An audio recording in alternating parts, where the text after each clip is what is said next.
Hello guys, Charlie Aquino here and welcome to my channel.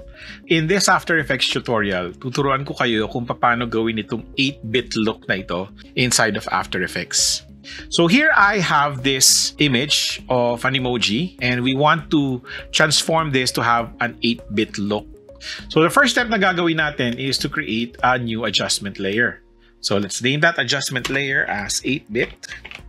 And then, magsa-stack tayo ng different effects dito sa adjustment layer na to. So, the first one is what we call CC block load. Mapapansin nyo, pag dagdag natin dyan, mawawala yung image, ano? We want to uncheck this one to start cleared. So, uncheck natin yan. So, makita natin, nandiyan ang image natin at pixelized na siya. So, let's just adjust a few of the properties. So, itong completion na to is actually a percentage value, no? Actually, from 0 to 100 yan. So the way the CC block load works is that it scans your image or sort of parang gumagawa ka ng several passes through your image coming from a very pixelized version to a non-pixelized version. Yung number of scans na yon is determined by these scans. And then the completion is from 0 to 100. So basically, ang gusto nating setting dito is yung completion natin is at 0. And then we want the scan to be as low as we can to achieve that pixelized look na gusto natin. Ideally, ang nilalagay ko dito is nilalagay ko sa 3. Pero you can go at 2, kaya lang medyo sharp na dito. You can also go at 4, kaya lang parang for this one, I feel that it's too pixelized. I think a good middle ground is the 3. So next, magdadagdag tayo ngayon ng grid, okay? And again, papansin nyo, tatakpan niya yung image natin. So what you want to do is to set the blending mode to normal. So now, let's look at the settings for this one. So we want the border of our grid to be as thin as possible, ideally parang mga 1 pixel. But if you look at it, if you set it at 1, mapapansin nyo na yung grid nyo, medyo faded yung grid natin, pero sa intersection, medyo mayroon siyang pure white. Okay, so if we set it to 2, the grid is still 1 pixel thick, pero uniform na yung color niya. Ideally, you want to set it to 2. And then lilitan natin ngayon yung grid. So let's set the anchor point to 0, 0. And then we want the corner to be around 8 by 8 pixels.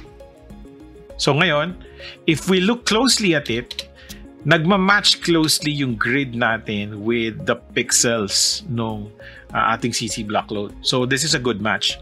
And then kung meron ka lang gusto mas pixelize, so you just have to adjust these values of the corner size and then the scans.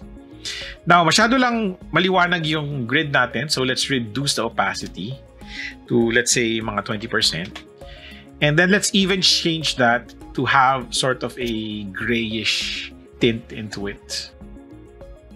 So, if we just play it, so mapapansin nyo, ang problem na lang dito is that masyadong smooth pa rin yung motion ng animation natin. So, we want it to be a lower frame rate. To do that, maglalagay tayo ng posterize time na effect sa kanya. And we want to set the frame rate to 12 para hindi masyadong smooth yung motion natin. So ngayon, pag nagawa mo na yan, you can actually end with this one. Pero I want to take it a step further kasi if you look into this image, mapapansin nyo na dun sa mga corners, meron tayong mga parts na faded.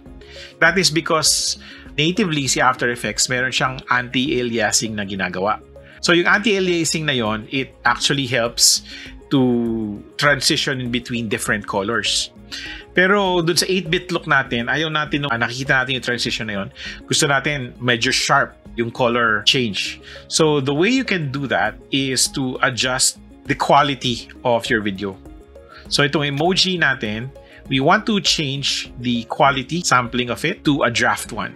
So, mapapansin nyo, pag change mo dun sa draft na yon, automatic, nawala na yung anti-aliasing niya at mas maganda yung effect natin. Now, kailangan nyo lang i-note, once you render this project, a very important thing na kailangan nyo i-set is if kung gusto mong i-maintain yung walang anti-aliasing, so, kailangan palitan mo tong settings mo in the render settings.